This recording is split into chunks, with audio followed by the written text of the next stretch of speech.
পাকায়, এই ব্যক্তি মানুষকে পুরো পাগল করে রেখে দিয়েছে। তখন কি করলো বলো রাজা, সঙ্গে সঙ্গে কি করলো, হেরোদ রাজা তার ড্রেস খুলে, এবার ড্রেস খুলে যিশুকে পড়িয়ে দিল, বললে চাবুক লাগাকে মারো। মারতে মারতে মারা গেল। বলে এক কাজ করো, একমাত্র পিলাত দিয়ে শাস্তি দিতে পারে, আমি তোমরা ওর কাছে নিয়ে যাও। পিলাতের কাছে নিয়ে আসলো। পিলাত চাইলো, কারণ পিলাতের স্ত্রী দর্শন দেখেছিল, স্বপ্ন দেখেছিল, কারণ বলেছিল আমি দেখেছি এই ব্যক্তি ধার্মিক লোক, এই ব্যক্তি নির্দোষ, এর উপরে যেন তুমি কোনো কিছু করো না। কিন্তু পিলাত একটা চাপে পড়লো।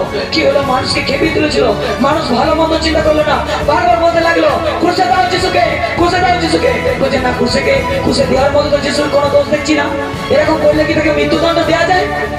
বলে না, ওকে পুষে দাও।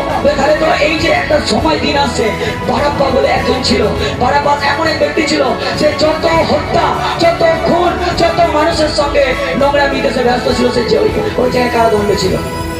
তাহলে একজনকে ছাড়তে হবে। এক কাজ করো, মানুষ এতটাই মন্দ শক্তির আন্ডারে চলে গেছে সেই সময়, তখন বলছে যিশুকে ক্রুশে দাও, বারাব্বাসকে ছেড়ে দাও যে হত্যা খুন করে।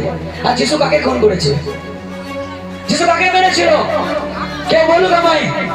কাউকে মারেনি, প্রাণ দেয়, জীবন দেয় কিনা? অনেক মানুষ বলে এই ধর্মান্তর করে দিচ্ছে, ওই করে দিচ্ছে, কিন্তু আপনারা বলুন কটা ধর্মান্তর হয়েছে এখানে? হালেলুয়া হয়েছে? জীবন পেয়েছেন না পাননি? পাচ্ছেন না? আমি